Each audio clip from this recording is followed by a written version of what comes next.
అలాగే నిలబడి ఉండగా పరిశుద్ధ గ్రంథం నుంచి వాక్యం చదువుకుందాం. 2వ పేతురు 3వ అధ్యాయము 1వ వచనం నుంచి చదువుకుందాం. పేతురు రాసిన 2వ పత్రిక 3వ అధ్యాయము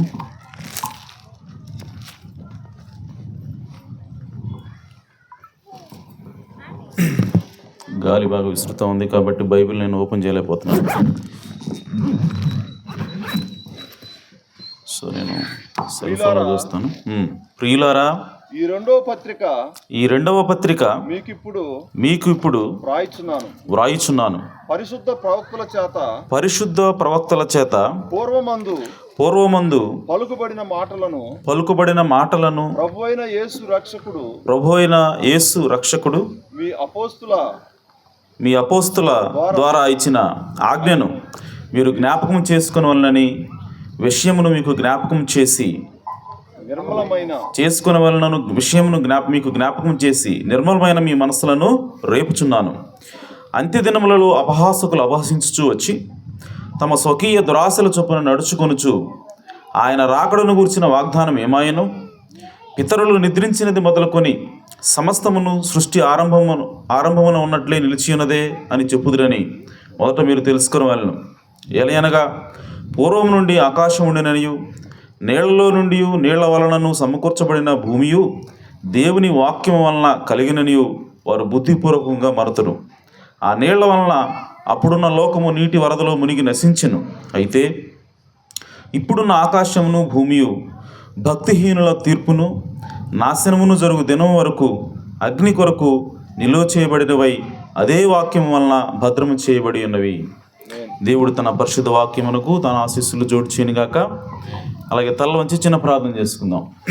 జీవము కలిగిన దేవ, సర్వోన్నతుడా, సర్వశక్తి గల తండ్రి, మా రక్షకుడా, మమ్మల్ని మిక్కిలిగా ప్రేమించిన మా పరలోకపు తండ్రి, మీ ఘననామమునకు స్తుతులు స్తోత్రం చెల్లిస్తున్నాం. ఈ సాయంకాల సమయంలో తండ్రి, మరి మా సహోదరుడు స్టీఫెన్ గారి యొక్క 4వ జ్ఞాపకార్థ కూడికను ప్రభావం పురస్కరించుకుని ఇటు రీతిగా వాళ్ళందరినీ కూడా సమకూర్చినందుకే స్తోత్రము తండ్రి. ఇదిగో ప్రభా, ఈ సమయంలో చదువుకున్న వాక్య భాగం నుంచి మీరే మాట్లాడమని ప్రార్థిస్తున్నాను. ఇక్కడ నిలబడిన నేను కేవలం నిమిత్త మాత్రుని తండ్రి, పాపము నుండి రక్షించబడిన పాపిని తప్ప మరేమీ కాను ప్రభువ. కనుక నన్ను మరుగు చేసుకొనండి. మీ బిడ్డలకు అలాగే ఈ శబ్దయంత్రం ద్వారా వింటున్నటువంటి ప్రజలకు ఏది అవసరమో అది మీకు తెలుసు కనుక ప్రభువా, మీరే రంగం మీదకి రండి ప్రభువా, మా అందరితో మాట్లాడమని, మాకు సహాయం చేయమని, మమ్మల్ని ఆశీర్వదించమని మా ప్రభువును రక్షకుడునైనా యేసుక్రీస్తు నామములో ప్రార్థించడి వేడుకుంటున్నాం పరమ తండ్రి. ఆమేన్. ఆమేన్. Praise Lord. దయచేసి కూర్చోవచ్చు.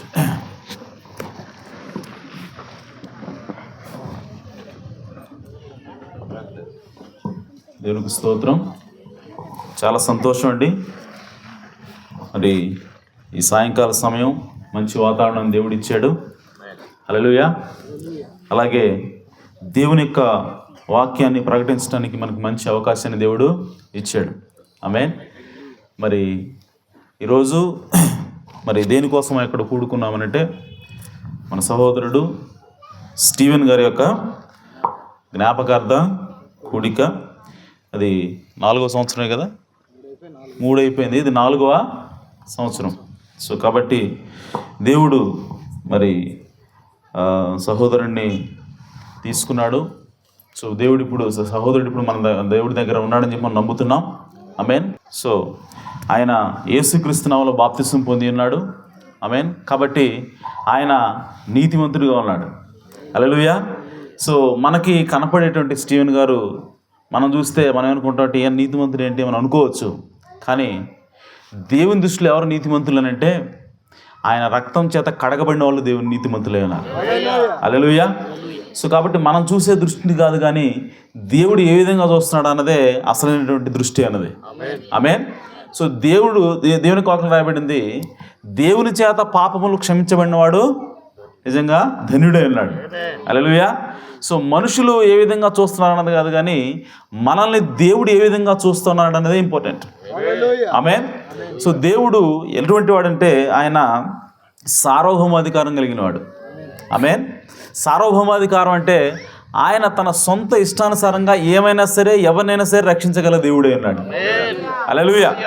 సో కాబట్టి ఆయనకి ఇలా చేస్తేనే రక్షిస్తాను, అలా చేస్తేనే రక్షిస్తానని కాదు, ఆయనకి ఎవరిని ఇష్టమైతే వాళ్ళు రక్షించడానికి ఆయన సిద్ధుడు. ఆమేన్. సో కాబట్టి దేవుడు సార్వభౌమాధికారం కలిగిన వాడు, సర్వాధికారము కలిగిన దేవుడు. ఆయన ఎవరినైనా సరే రక్షించడానికి సమర్థుడై ఉన్నాడు. హల్లెలూయా. సో కాబట్టి మన సహోదరుడు యేసుక్రీస్తు నామంలో బాప్తిసం పొందాడు. అలాగే స్టీవెన్ గారు నేను ఇచ్చే సాక్ష్యం ఏంటంటే, తాతయ్య నాకు తాతయ్య అవుతాడు. సో ఆయన చర్చి బిల్డింగ్ పట్ల చాలా శ్రద్ధ వహించేవాడు. ఆమె చుట్టూ చెట్లు పిచ్చి మొక్కలు ఉంటే ఆయనకు నచ్చదు. ఓకే. సో ఏదైనా సరే తీసుకొని లిక్కి కానీ ఏదైనా సరే కొడవలు కానీ తీసుకొని వాటిని ఎప్పుడు కూడా సరి చేస్తా, ఎక్కడ కూడా పిచ్చి మొక్క లేకుండా ఆ చుట్టూ శుభ్రంగా ఉంచడం అనేది ఆయన దాని విషయంలో శ్రద్ధ వహించేవాడు. హల్లెలూయా. సో కాబట్టి ఆ విధంగా దేవుడు ఆయన వాడుకున్నాడు. మరి అలాగే ఆయన కుటుంబాన్ని కూడా దేవుడు రక్షించాడు. హల్లెలూయా. ఎందుకంటే పెద్ద కుమారుడు రక్షణ పొందాడు, అలాగే చిన్న కుమారుడు సహోదరుడు సాగర్ని చూడటం చాలా సంతోషం. సహోదరుడిని చాలా కాలం తర్వాత చూస్తున్నాను. మధ్యాహ్నం ఇందాక సాయంత్రం వచ్చాను సహోదరుడిని కలవడానికి, కొన్ని కుదరలేదు, తమ్ముడు బయటికి వెళ్ళాడంట. సో కాబట్టి దేవుడు ఈ కుటుంబానికి రక్షణ తీసుకొని వచ్చాడు. ఈ కుటుంబాన్ని యేసుక్రీస్తు నామంలో ఆయన రక్తం చేత ఈ కుటుంబాన్ని కడిగాడు. హల్లెలూయా. సో కాబట్టి సహోదరుడు స్టీవెన్ కానీ తన కుటుంబాన్ని దేవుడు ఇంకా బహుగా దీవించాలని మనందరం కూడా ప్రార్థన చేద్దాం. ఆ విధంగా దేవుడు ఖచ్చితంగా ఇంకా తప్పకుండా దీవిస్తాడు. హల్లెలూయా. సరే, మంచిది. మనం వాక్యంలోకి వెళదాం. ఈరోజు ఇప్పుడు చదువుకున్నటువంటి వాక్యాన్ని బట్టి ఈ చిన్న వర్తమానాన్ని మధ్యకు తీసుకొచ్చాను. ఆ వర్తమానం ఏంటంటే భవిష్యత్తు గృహం. హల్లెలూయా. భవిష్యత్తు గృహం. సో భవిష్యత్తు గృహం ఎవరిది అని అంటే దేవుని యొక్క పిల్లలది. ఆమేన్.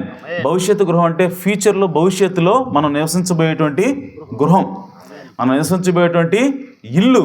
అది ఎలా ఉంటుంది? ఎవరు నివసించబోతా ఉన్నారంటే దేవుని పిల్లలు నివసించబోతా ఉన్నారు. సో మనం దేవుని పిల్లలం కాబట్టి మనం నివసించబోయేటువంటి గృహం ఎలా ఉండబోతా ఉంది? ఆమేన్. సో దాని యొక్క విధి విధానాలు ఎలా ఉన్నాయన్నది ఈ సాయంకాల సమయంలో మనం కొద్దిసేపు ధ్యానం చేద్దాం. అయితే ప్రియ సహోదరి సహోదరులారా, మనము మన బిడ్డలకి ఇచ్చేటువంటి గొప్ప ఆస్తి ఏంటి అని చెప్పి అంటే ప్రవక్త అన్నాడు, మనం మేడలు ఇవ్వచ్చు, మిద్దెలు ఇవ్వచ్చు, ఇవన్నీ కూడా మంచిదే, కానీ దానికంటే కూడా ఉన్నతమైనటువంటి ఆస్తి మన బిడ్డలకి ఇచ్చేటువంటి ఆస్తి ఏమిటి అని అంటే ప్రవక్త అన్నాడు, నా తల్లిదండ్రుల్ని లేదంటే నాకు ఇష్టమైన వారిని ఎవరైనా సరే నేను మరలా కలుసుకోబోతాను, వాళ్ళతో నిత్యము నేను జీవించేలాగా జీవించబోతానని చెప్పి నమ్మకాన్ని కలిగించేలాగా జీవించడమే. ఆమేన్. మనం మన బిడ్డలకు కానీ మనకి ఇష్టమైన వారికి కానీ ఇచ్చేటువంటి గొప్ప ఆస్తిని ప్రవక్త అన్నాడు. హల్లెలూయా. సో కాబట్టి ఈరోజు మనం భూమి మీద ఎలా జీవించాలి అని అంటే మన బిడ్డలకి భరోసా కలిగేలా జీవించాలా. ఆమేన్. లేదంటే మనకి ఇష్టమైన వారికి భరోసా కలిగించేలాగా మనము జీవించాలి. ఏంటా భరోసా అని అంటే మన బిడ్డలు మన గురించి సాక్ష్యం ఇవ్వాలి. ఆమేన్. ఏమైనా సాక్ష్యం ఇవ్వాలంటే నా తండ్రి ఆమేన్ ఇప్పుడు చనిపోయినా సరే ఆమేన్ నేను ఒకనొక దినం ఆయన అక్కడ అవలుగట్టు నేను ఆయన్ని చూడబోతా ఉన్నాను, నేను కలుసుకోబోతా ఉన్నాను, నేను వాళ్ళతో సదాకాలం జీవించబోతాను అని చెప్పినటువంటి నమ్మకాన్ని మనం ఇప్పుడు కలిగించాలి. హల్లెలూయా. సో ఈ లోకంలో ఇప్పుడు ఇక్కడ మన యొక్క ప్రవర్తన, మన యొక్క జీవితం ఎలా ఉండాలి అంటే మనం ఇచ్చేటువంటి గొప్ప ఆస్తి ఏమిటి అని అంటే మన పిల్లలకి అటువంటి నమ్మకంతో కూడిన జీవితం మనం జీవించడమే. హల్లెలూయా. సో ఆ విధంగా మనం ఆ మాదిరికరమైన జీవితం మనం చూపించినప్పుడు మన పిల్లలు కూడా ఆ విధంగా దాన్ని చూసి నేర్చుకుంటారు. సో వాళ్ళు కూడా వాళ్ళ పిల్లలకి ఆ విధమైనటువంటి భరోసాతో కూడినటువంటి జీవితాన్ని వాళ్ళు జీవించడం ద్వారా వాళ్ళ పిల్లలకు కూడా ఆ ఆస్తిని వాళ్ళు ఇచ్చిన వాళ్ళు అవుతారు. హల్లెలూయా. ఎందుకంటే ఈ భూమి మీద మనం ఏది సంపాదించినా సరే, ఏది కట్టినా సరే అది ఒకానొక దినాన కాలిపోబోతూ ఉంది, అది ఒకానొక దినాన అది ఈ భూమి నుంచి తుడిచిపెట్టబడబోతూ ఉంది. కానీ మనకి నిత్యము నిలిచేది ఏమిటి అని అంటే ఆవలిగట్టులోకి వెళ్ళిన తర్వాత ఆమేన్ మనం దేవునితో సదాకాలం జీవించే జీవితమే శాశ్వతమైనది. హల్లెలూయా. సో ఈ లోకంలో ఉన్నప్పుడు, ఈ భూమి మీద ఉన్నప్పుడు మనం ఎంత సంపాదించినప్పటికీ, మనం ఎలాంటి కార్యాలు చేసినప్పటికీ మనం నిత్యము జీవించకపోతే దానివల్ల ప్రయోజనం ఏముంది? ఆమేన్. సో మనం ఎలా ఉన్నామంటే ఒక గొంగళి పురుగులాగో లేదంటే ఒక చిన్న పేడ పురుగులాగా మనం జీవించి చనిపోతే ఉపయోగం ఉంది. ఆమెన్. సో ఆ పేడ పురుగుకి ఒక మనిషికి తేడా ఉండాలి కదా. ఆమెన్. సో పేడ పురుగు ఈరోజు ఉంటుంది, రేపు చనిపోతుంది. కానీ ఒక మనిషి ఇప్పుడున్న జీవితాన్ని జీవిస్తున్నప్పుడు ఈ జీవితాన్ని పెట్టుబడి పెట్టాలా. ఆమెన్. ఈ జీవితంలో సమయాన్ని, ఆమెన్, ధనాన్ని, మనకున్న సమస్తాన్ని కూడా పెట్టుబడి పెట్టాలి. దేనికోసం అంటే సదాకాలం జీవించడం కోసం. హల్లెలూయా. సో మన యొక్క ఆలోచన, మన యొక్క తలంపు, మన యొక్క లక్ష్యం ఎల్లప్పుడూ ఏదై ఉండాలంటే నిత్యము దేవునితో జీవించాలా. శాశ్వతమైన జీవితాన్ని మనము జీవించాలి. తాత్కాలికమైన వాటి కోసం ఎప్పుడు కూడా వెంపర్లాడకూడదు. తాత్కాలికమైనటువంటి ఆనందాల కోసం, తాత్కాలికమైనటువంటి సంపద కోసము మనము ఈ లోకంలో వెంపర్లాడి అడ్డుదారులు తొక్కితే, ఆమేన్, అదేమవుతుందంటే కొంతకాలం మనం సుఖంగా జీవిస్తాము, కానీ సదాకాలము మనం నరకంలో నశించిపోవాలి. కానీ ఆ జీవితం వద్దు. ఇక్కడున్నటువంటి సమయాన్ని, ఇప్పుడున్నటువంటి ఈ అవకాశాన్ని దేనికోసం ఉపయోగించుకోవాలంటే ఆవలిగట్టున దేవునితో సదాకాలం జీవించేటువంటి జీవితం కోసం మనం ఈ జీవితాన్ని పెట్టుబడి పెట్టాలా. హల్లెలూయా. సో అలా పెట్టుబడి పెట్టినప్పుడే అదే మన బిడ్డలకి ఇచ్చేటువంటి నిజమైన ఆస్తిని ప్రవక్తున్నాడు. ఆమేన్. సో కాబట్టి ఆ భరోసా కూడినటువంటి జీవితాన్ని మనము జీవించాలి. ఇప్పుడు ఒకవేళ నేను చనిపోతే నా పిల్లలు ఏమనాలంటే నా తండ్రి ఖచ్చితంగా పరలోకంలో ఉంటాడు. ఆమేన్. సో లేదా మన ఇక్కడ ఉన్నటువంటి ప్రతి ఒక్కరి జీవితం ఎలా ఉండాలంటే మన పిల్లలు ఏమనుకోవాలంటే మన గురించి, ఈరోజు నా తండ్రి చనిపోతే నేను ఖచ్చితంగా పరలోకంలో దేవునితో ఆయన్ని చూస్తానని చెప్పేటువంటి భరోసా కూడిన జీవితాన్ని మనం జీవించాలి. ఆమేన్. సో అటువంటి జీవితం జీవించినప్పుడే ఈ లోకంలో మనము మన బిడ్డలకి మంచి మార్గాన్ని మనం నడిపించగలుగుతాం, మంచి మార్గాన్ని వాళ్ళకి ఇచ్చిన వాళ్ళం అవుతాం. అంతేగాని నువ్వు ఆస్తి ఏది ఇచ్చినా సరే ఈ లోకంలో కొంతకాలం వెళ్ళిపోద్ది. కానీ అది కాదు ముఖ్యం. శాశ్వతమైన దానికోసం మనము చూడాలి, ఉన్నతమైన దానికోసం ఎప్పుడు కూడా చూడాలి. పౌలు గారు అంటున్నాడు, మనం ఇప్పుడు కూడా పైన ఉన్న వాటి కొరకు వెతకాల. ఆమేన్. ఉన్నతమైన వాటి కొరకు మనము వెతకాలి. ఒక క్రైస్తవుడి యొక్క లక్ష్యము ఎప్పుడు కూడా ఎలా ఉంటుందంటే ఉన్నతమైన దానికోసమే ఏం చేయాలి. ఆమేన్. మనం ఎప్పుడు కూడా కింద వాటి కోసం, తాత్కాలికమైన కోసం పెట్టకూడదంట. మన యొక్క లక్ష్యం ఎప్పుడు ఎక్కడ ఉండాలంటే ఉన్నతమైనవి, శాశ్వతమైన వాటి కోసమే మనము లక్ష్యం ఉంచాలి అని చెప్పి దేవుని యొక్క వాక్యము తెలియజేస్తూ ఉంది. అయితే ప్రియ సోదరి సోదరులారా, ఈరోజు మనం దేవుని యొక్క వాక్యాన్ని నమ్ముతున్నాం, దేవుని వెంబడిస్తున్నాం. అయితే మనం అనుకుంటున్నాం ఏమంటే ఈ దేవుని వెంబడించడం వల్ల ఈ లోకంలో మనకు ఒరిగింది ఏమిటి, మనం ఎలా ఉన్నాము ఈ లోకంలో అని అంటే మనము ఎన్నిక లేని వారిలాగా ఉన్నాం. మనం ఎలా ఉన్నాం ఈ భూమి మీద అని అంటే మనకి ఏమి మన జీవితంలో ఎలాంటి మేలు జరగని వాళ్ళలాగా మనము కనపడుతూ ఉన్నాం. ఈ లోకంలో ఇప్పటికి వచ్చి ఈ కాలనీలో ఎవరయ్యా వీళ్ళు అని అంటే ఇదిగో యేసుక్రీస్తు మందిరానికి వెళ్తున్నారని చెప్పంటే వీళ్ళు ఎవరు అని చెప్పంటే ఏం చెప్తారు మన గురించి? ఈ లోకంలో సాక్ష్యం అంటే వాళ్ళు పేదవాళ్ళు అండి, వాళ్ళు ఏమీ లేని వాళ్ళు అని చెప్పి సాక్ష్యము చెప్పొచ్చు. కానీ ప్రియ సోదరి సోదరులారా, మీకు తెలుసా ఈ భూమి మీద ఎవరైతే దీనులుగా ఉన్నారో, ఈ భూమి మీద ఎవరైతే జ్ఞానం లేనివారుగా పిలువబడతా ఉన్నారో వాళ్ళే ఈ భూమిని స్వతంత్రించుకోబోతా ఉన్నారు. ఆమేన్. సో మనకు అనిపించవచ్చు మనది ఏముందిరా, మన దగ్గర ఏముంది, అసలు ఏమీ లేదు కదా, క్రీస్తుని నమ్ముకున్నాం, చర్చికి వెళ్తున్నాం వస్తున్నాం, మన జీవితాలు చూస్తే ఎక్కడేసిన గొంగళి అక్కడే అన్నట్టుగా ఉంది. సో మనం ఎవరో, అసలు మనం ఎంత భక్తి చేసి ఎంత నిష్టగా ఉన్నా సరే మనకి ఏమి ఉరుగుతూ ఉంది అని చెప్పి మనకు ఒక ఆలోచన ఎప్పుడైనా సరే రావచ్చు. అయితే దేవుని యొక్క వాక్యం మనకి ఏమని భరోసా ఇస్తూ ఉందంటే భూమిని ఏలబోయేది ఎవరు, ఈ భూమిని స్వతంత్రించుకోబోయేది ఎవరనంటే ఇదిగో నీకులాగా నాకులాగా ఉన్న దీనులే అని దేవుని యొక్క వాక్యం తెలియజేస్తూ ఉంది. హల్లెలూయా. సో కాబట్టి జనరల్గా ఆ మాట చెప్పగానే మనం ఏమనుకుంటామంటే వీళ్ళు పేదోళ్ళు కదా, వీళ్ళకి ఏమీ లేనోళ్ళు కదా, వీళ్ళని వీళ్ళు ఓదార్చుకోవడం కోసం ఈ మాటలు చెబుతున్నారని చెప్పి అనుకుంటారు అని అంటే. ఆమేన్. ఊళ్ళో వాళ్ళు ఎవరైనా వచ్చి ఇప్పుడు కూర్చున్నారు అనుకోండి, వాళ్ళు ఏమనుకుంటారంటే వీళ్ళు ఎన్నిక లేని వాళ్ళు కదండి, వీళ్ళకి ఏమీ లేదు కదా, వీళ్ళని ఎవడు పట్టించుకోవట్లేదు, కాబట్టి వీళ్ళకి వీళ్ళు ఓదార్చుకోవడం కోసం ఈ మాటలు చెబుతున్నారని చెప్పి అనుకుంటారు. అదేంది, ఒక భూమిని స్వతంత్రించుకోవాలంటే, భూమిని ఏలాలేనంటే, ఆమేన్, ఒక రాజులాగా ఈ భూమిని ఏలాలేనంటే వాడికి ధనం ఉండాలా, ఆమేన్, వాడికి చదువు ఉండాలా, ఆమేన్, వాడికి అంగబలం ఉండాలా, ఆమేన్. సో ఇవన్నీ ఉంటేనే కదా ఏ లేదు ఎవడైనా రాజు అయ్యేది. వీళ్ళేంది ఎట చెబుతున్నారు? దీనులుగా ఉండాలంట, ఆమె సాత్వికులుగా ఉండాలంట, వాళ్ళే రాజులు అవుతారంట, వాళ్ళే భూమిని స్వతంత్రించుకుంటారంట. ఏందా ఈ విచిత్రం? వీళ్ళకి వీళ్ళు ఓదార్చుకోవడం కోసం చెప్పే మాటల తప్ప ఇంకేమైనా ఉన్నాయా? ఇది వాస్తవమేనా? ఇది నిజమేనా? ఇది జరిగేదేనా అని మనకు ఒక అనుమానం అనేది రావచ్చు. కానీ ప్రియ సోదరి సోదరులారా, ప్రాక్టికల్గా యేసు ప్రభు దాన్ని చేసి చూపించాడు. హల్లెలూయా. యేసుక్రీస్తు నామాన్ని జపించినటువంటి దేశం ఈ రోజుల్లో ఉందా? లేదు. యేసుక్రీస్తు నామంలో వంగని మోకాలు ఉన్నదా? లేదు. యేసుక్రీస్తు దేవుడని ఒప్పుకునేటువంటి నాలుగు ఉన్నదా? లేదు. ఒకవేళ ఇప్పుడు ఉన్నా ఒకనొక దినం రాబోతా ఉంది. హల్లెలూయా. సో ఒక దినం రాబోతా ఉంది, ఆ దినాన ఖచ్చితంగా వాళ్ళు ఒప్పుకుంటారు. ఒకనొక దినం రాబోతా ఉంది, ఈ దినం మోకాలు వంగకపోతే ఆ రోజు ఖచ్చితంగా వంగుంది. హల్లెలూయా. సో యేసుక్రీస్తు ఇప్పుడు ఎవరనంటే ఈ భూలోకానికి ఆయన రాజు అయి ఉన్నాడు. ఆయన ప్రభువులకి ప్రభు అయి ఉన్నాడు, రాజులకి రాజు అయి ఉన్నాడు. ఆయన ఏ విధంగా రాజు అయ్యాడండి? ఆయన ఎలా వచ్చాడండి ఈ భూమి మీదకి? ఈ భూమి మీదకి ఆయనకు వచ్చినప్పుడు ఆయన రాజులాగా వచ్చాడా? పెద్ద మంది మార్మలు వేసుకొని వచ్చాడా? ఆయన ఎలా వచ్చాడంటే దీనుడిగా వచ్చాడు. హల్లెలూయా. ఆయన ఎలా వచ్చాడంటే పేదవాడిగా వచ్చాడు. ఆయన ఎలా వచ్చాడంటే విద్య లేనివాడిగా వచ్చాడు. ఆయన ఎలా ఉన్నాడంటే సాత్వికుడిగా ఉన్నాడు. హల్లెలూయా. కానీ ఆయన ఈ భూమిని స్వతంత్రించుకున్నాడా లేదా? హల్లెలూయా.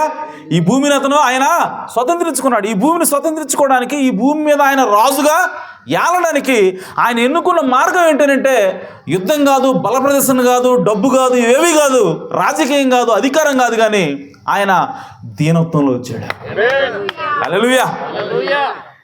యేసుక్రీస్తు ఈ భూమి మీదకి వచ్చినప్పుడు ఆయన సాతాను వచ్చాడంట.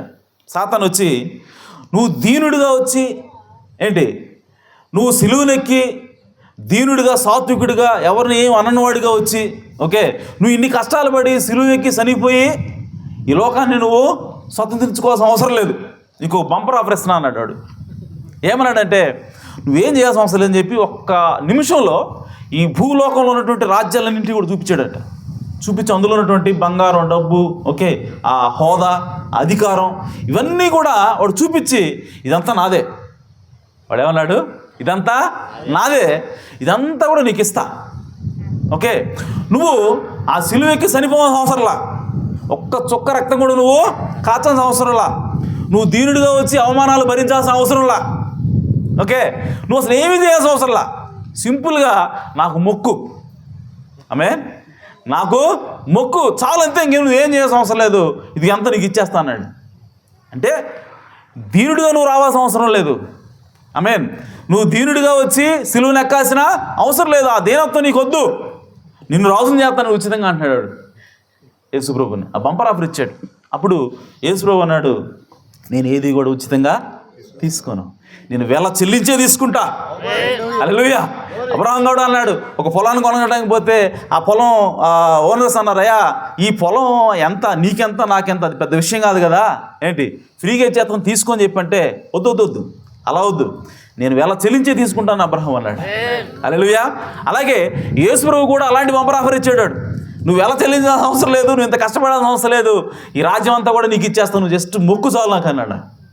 వద్దు, అలా వద్దు, ఉచితంగా వచ్చేది నేను తీసుకోను, నేను కష్టపడతాను, నేను వెల చెల్లిస్తానని చెప్పి ఆయన రక్తంతో యేసుక్రీస్తు వెల చెల్లించాడు. హల్లెలూయా. వెల చెల్లించి ఇప్పుడు ఆయన ఈ భూలోక రాజ్యాలన్నీ కూడా ఇప్పుడు దేవుని వాయన. హల్లెలూయా. సో ఈరోజు యేసుక్రీస్తు ఏళ్తున్నాడు, యేసుక్రీస్తు రాజుగా ఉన్నాడు అంటే ఎలా వచ్చి రాజుగా అయ్యాడు అని అంటే ఆయన దీనుడిగా వచ్చాడు కాబట్టి. హల్లెలూయా. అలాగే ప్రియ సోదరి సోదరులారా, ఈరోజు మనకు ఎవరైనా సరే ఎగతాళి చేస్తే మీరు దీనులుగా ఉండి, మీకు ఏమీ తెలియని వాళ్ళకి అమాయకులుగా ఉండి, ఓకే, మీరు ఏ విధంగా రాజులు అవుతారు, మీరు ఏ విధంగా ఈ భూమిని స్వతంత్రించుకోరంటారంటే యేసుప్రభుని చూపిద్దాం మనం. హల్లెలూయా. అందుకోసం అన్నాడు, సాత్వికులు ధనులు, వారు భూమిని స్వతంత్రించుకుంటారు. హల్లెలూయా. కాబట్టి ఈరోజు మనం డబ్బు కోసం, లేదంటే హోదా కోసం, అధికారం కోసం అనేకమైన అడ్డదారులు తొక్కడం మనం చూస్తూ ఉన్నాం. ఈరోజు రాజకీయం అంతా ఏంటి, కుళ్ళిపోయింది.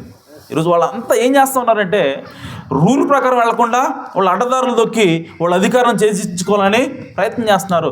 దానికోసము దేవుని యొక్క వాక్యం ప్రకారంగా నీతిగా వెళ్లకుండా వాళ్ళు అన్యాయంగా అన్యాయమైన మార్గాల ద్వారా వెళ్ళి వాళ్ళ అధికారాన్ని చేయించుకుంటున్నారు. కానీ మనము క్రైస్తవులుగా మనం ఏం చేయాలంటే ఎల్లప్పుడూ కూడా దేవుని యొక్క మాట చొప్పున మనం నడిచి, ఆమేన్, దేవుని యొక్క మాట చొప్పున మనం దీనులుగా ఉండి సాత్వికులుగా ఉండి మనము ఈ భూమిని స్వతంత్రించుకోవచ్చు. హల్లెలూయా. ఇదే మాటను ఒక ఆయన నమ్మాడండి. సాత్వికులు ధనిలు వాళ్ళు భూమిని స్వతంత్రించుకుంటారన్న మాటని మన గాంధీ గారు నమ్మారు. హల్లెలూయా. సో ఆయన నమ్మి దాన్ని ఆచరణలో పెట్టాడు ఆయన. ఆమేన్. నేను ఎందుకు చెప్తున్నానంటే దీనుడు అంటే సాత్వికుడు అంటే చిన్న చూపు అందరికీ. వీడేం చేస్తాడని చెప్పి అనుకోవచ్చు. కానీ ఆ సాత్వికులు ఆ దీనులు రేపు ఏలబోతూ ఉన్నారు. హల్లెలూయా. సో దానికి ఉదాహరణగా మనకి యేసుక్రీస్తుని చూపించాం. అలాగే ఈ భూమి మీద అదే సిద్ధాంతాన్ని నమ్మాడు గాంధీ గారు. అందుకోసమే ఆయన ఏ రోజు కూడా ఫైట్ చేయాల ఆయుధం పట్టుకొని. అందుకే ఎందుకోసం అంటే ఆయన సాత్వికులు ధనిలు వాళ్ళు భూమిని స్వతంత్రించుకుంటారని నమ్మాడు. కాబట్టి ఆ బ్రిటిషర్స్ దగ్గరికి ఆయన దీనుడిగా వెళ్ళాడు. హల్లెలూయా. దీనుడిగా వెళ్ళి సత్యాగ్రహం, ఓకే, ఆయన నిరాహార దీక్షలు చేసేవాడు. ఓకే, సో ఉపవాసం చేసి వాళ్ళ మీద నిరసన తెలియజేసేవాడు తప్ప ఆయుధాన్ని బట్టి ఎప్పుడు వాళ్ళ మీద పోరాటం చేయలే. ఎందుకనంటే సాత్వికులు ధనులు వాళ్ళు భూమిని స్వతంత్రించుకుంటారు. హల్లెలూయా. సో ఈ మార్గాన్ని మనం వెళితే ఖచ్చితంగా మనకి అధికారం వస్తుంది. ఈ మార్గంలో మనం వెళితే ఖచ్చితంగా మనం ఈ భూమిని మన దేశాన్ని మనము స్వతంత్రించుకుంటామని గాంధీ గారు నమ్మాడు. యేసుక్రీస్తు మాట ఆయన నమ్మాడే. హల్లెలూయా. అలాగే ప్రియ సోదరి సోదరులారా, ఈరోజు ఈ భూమి మీద మనం దీనులుగా ఉన్నామా, సాత్వికులుగా ఉన్నామా? భయపడొద్దు, దిగులు పడొద్దు. ఒకానొక దినాన ఈ భూమిని మనం స్వతంత్రించుకోబోతా ఉన్నాం. ఒకానొక దినాన ఈ భూమి మీద మనం ఏలబోతా ఉన్నాం. ఒకానొక దినాన ఈ భూమి మీద దేవదూతలకి సైతం మనం తీర్పు తెచ్చబోతా ఉన్నాం. ఆమె మనం ఎవరు అని అంటే దేవదూతలు కూడా తీర్పు తెచ్చేవాళ్ళు అంటే వీళ్ళు. హల్లెలూయా. సో ఈరోజు మనకి ఎవరైతే మనం చిన్న చూపు చూస్తున్నారో వీళ్ళు ఎవరంటే వీళ్ళు తక్కువ కులం వాళ్ళు, వీళ్ళకి ఏం తెలియదు, వీళ్ళంతా గొర్రె లాంటి వాళ్ళు అని చెప్పి ఎవరోజు మనల్ని ఎవరైతే తిడతా ఉన్నారో, ఎవరైతే హేళన చేస్తూ ఉన్నారో ప్రియ సోదరి సోదరులారా, వాళ్ళు ఒకరోజు మన దగ్గరకు వస్తారు. ఆమేన్. ఎదురుగా ఆ సింహాసనం మీద కూర్చుని మేక థామస్ కదా మన దగ్గరకు వచ్చి పనిచేసేవాడే, వీడు రమేష్ కదా మన దగ్గరకు వచ్చి పనిచేసేవాడే, వీడు ఏడు కూర్చున్నాడేంది. ఆమేన్. ఎందుకనంటే ప్రియ సోదరి సోదరులారా, మనం దీనులుగా ఉన్నాం. ఆమేన్. దేవుని యొక్క వాక్యాన్ని మనం ఫాలో అయ్యాం కాబట్టి, మనం అనుసరించాం కాబట్టి ఒకనొక దినాన దేవుడు తీసుకెళ్ళి మన సింహాసనం మీద కూర్చోబెట్టబోతా ఉన్నాడు. మనుషులకే కాదు దేవదూతలు కూడా మనము తీర్పు తెచ్చబోతా ఉన్నాం. కాబట్టి ప్రియ సోదరి సోదరులారా, ఈరోజు అలాంటి దీనులుగా బ్రతికినటువంటి మనకి దేవుడు ఏమి ఇవ్వబోతా ఉన్నాడు? ఈరోజు అనేక మంది వచ్చి ఎగతాళి చేస్తున్నారు. ఏమనంటే దేవుడు వస్తాడని ఎన్నో వేల సంవత్సరాల నుంచి 2000 సంవత్సరాల నుంచి మీరు చెబుతానే ఉన్నారు. ఏడి ఎక్కడ అని వాళ్ళు గేలి చేస్తూ ఉన్నారు. అందుకోసమే పేతురు గారు దాని గురించి మాట్లాడుతున్నాడు. ఒకసారి మళ్ళీ చదువుతాం. దేవుని యొక్క రాకడ గురించి హేళన చేస్తున్నారంట. 2 పేతురు 3వ అధ్యాయము 3వ వచనం. అంత్యదినములలో అపహాసకులు అపహసించుచూ వచ్చి తమ స్వకీయ దురాశల చొప్పున నడుచుకొనుచు ఆయన రాకడను గూర్చిన వాగ్దానం ఏమాయను, పితరులు నిద్రించినది మొదలుకొని సమస్తమును సృష్టి ఆరంభమునున్నట్టే నిలిచి ఉన్నదే అని చెప్పుదురని మొదట మీరు తెలుసుకోవాలను. హల్లెలూయా. సో అపహాసం చేసేవాళ్ళు వస్తారంట ఈ చివరి దినాల్లో. ఓకే, వచ్చి ఎప్పటి నుంచో చెప్తున్నారు, మీరు 2000 సంవత్సరాల నుంచి ఓదరపడుతున్నారు యేసుప్రభు వస్తాడని. ఆది నుంచి ఆకాశం ఎలా ఉందో అలాగే ఉంది. మన పితరుల కాలం నుంచి భూమి ఏ విధంగా ఉందో అలాగే ఉంది. యేసుక్రీస్తు ఎక్కడ వచ్చాడు, దేవుడు ఎక్కడ వచ్చాడు, ఎక్కడ అని చెప్పి వాళ్ళు అడుగుతూ ఉంటారు. ఈ భూమి ఏమీ మారలేదు కదా. ఓకే, సో దేవుడు ఏమీ రాలేదు కదా. సో ఎక్కడ వస్తాడు, ఆయన రాకడ ఏమైందని చెప్పి ఇన్ని సంవత్సరాలా, ఏదో 100 సంవత్సరాలు అంటే 200 సంవత్సరాలు అంటే అనుకోవచ్చు. 2000 సంవత్సరాలుగా దేవుడు వస్తాడని బోధ చేస్తున్నా సరే ఏడి దేవుడు అని చెప్పి అడుగుతారు. అయితే వాళ్ళకి పేతురు గారు సమాధానం చెప్తున్నారు. ఏమనంటే ఏలయనగా 5వ వచనం, పూర్వం నుండి ఆకాశం ఉండిననియు నీళ్లలో నుండి నీళ్ల వలనను సమకూర్చబడిన భూమియు దేవుని వాక్యం వలన కలిగినని వారు బుద్ధిపూర్వకంగా మరతురు. అంటే వాళ్ళు ఏ భూమి మీద అయితే నిలబడి గేలి చేస్తూ ఉన్నారో ఆ భూమి ఎలా వచ్చిందో వాళ్ళకి తెలియదంట. ఆమేన్. ఆ భూమి ఎక్కడి నుంచి వచ్చిందంటే ఒకప్పుడు ఈ భూమి మీద అగాధ జలములు కమ్మి ఉన్నాయి. అయితే ఆ అగాధ జలముల నుంచి దేవుడు భూమిని బయటికి తీసి దీనికి ఒక ఆకారం ఇచ్చాడు. ఆమేన్.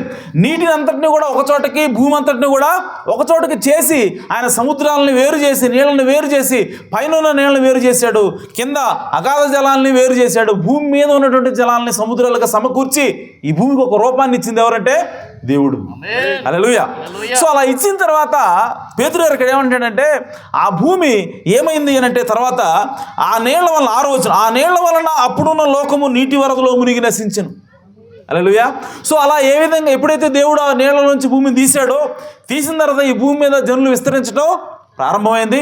విస్తరించిన తర్వాత వాళ్ళు దేవుణ్ణి మరిచిపోయి దేవుని యొక్క మాటకు వ్యతిరేకంగా వాళ్ళు జీవించడం వల్ల ఈ భూమి మీద పాపం అనేది విస్తరించింది.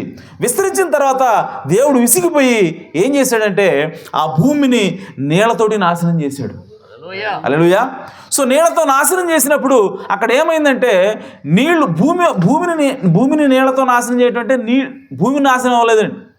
ఆమేన్.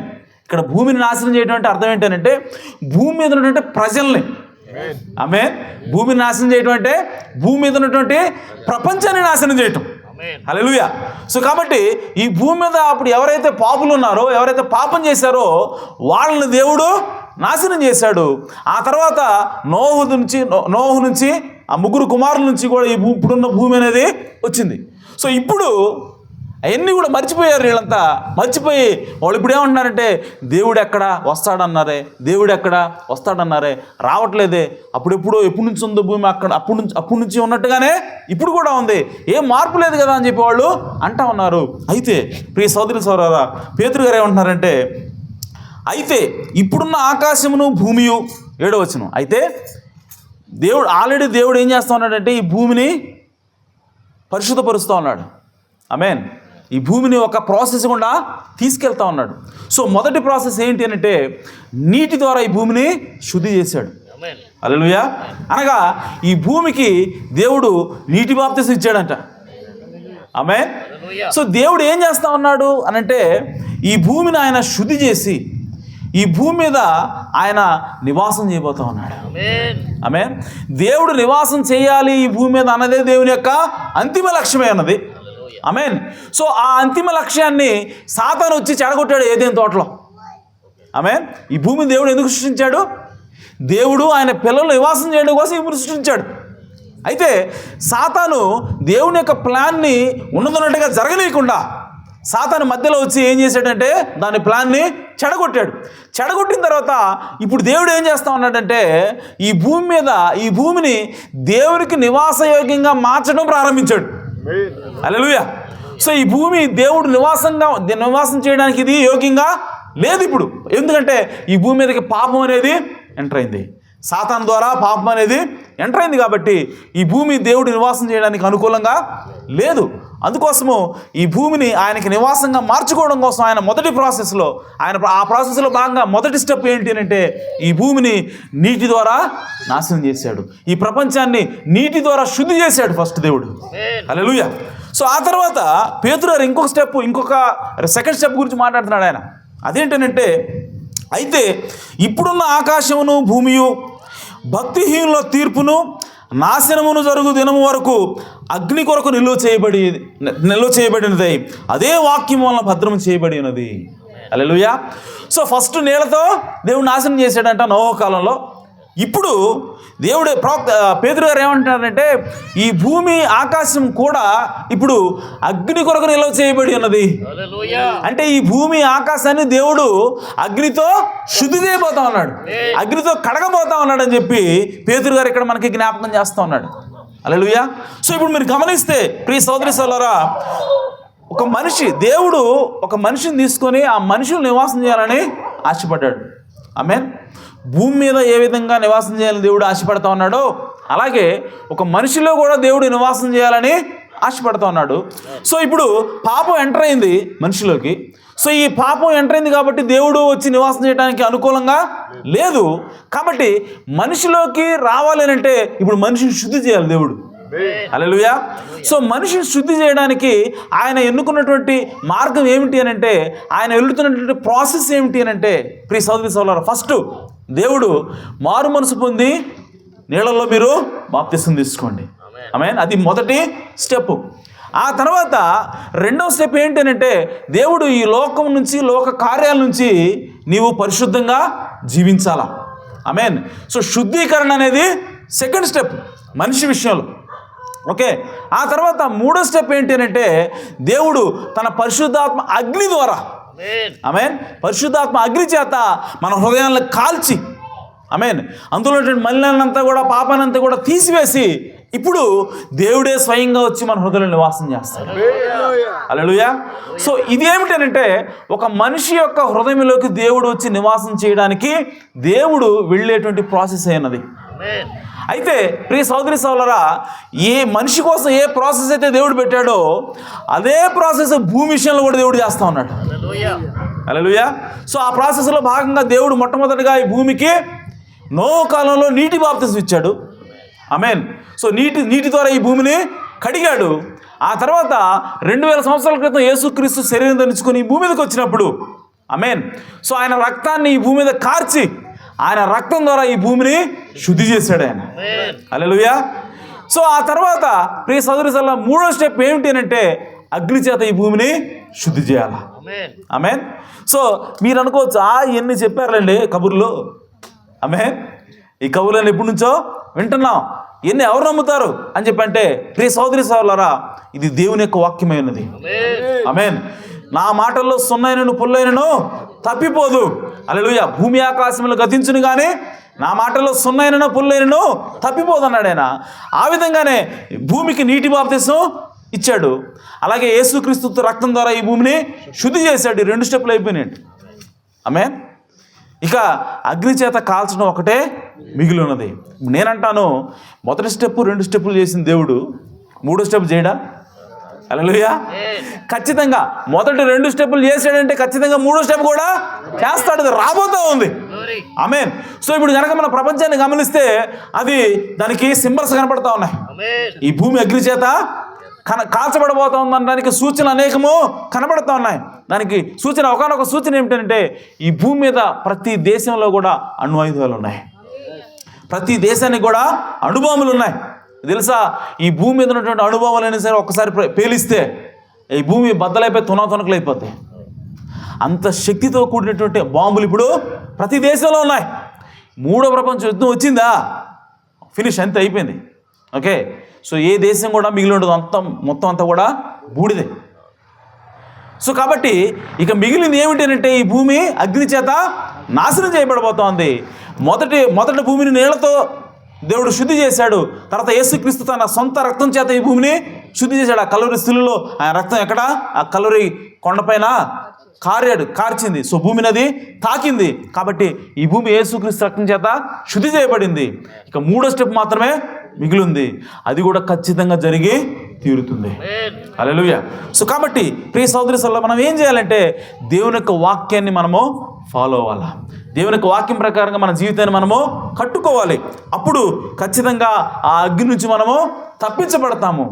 మనము సదాకాలం దేవునితో జీవించబోతా ఉన్నాము. కాబట్టి ఆ అగ్ని నుంచి మనం తప్పించుకోవాలని పేతురు గారు తెలియజేస్తూ ఉన్నారు.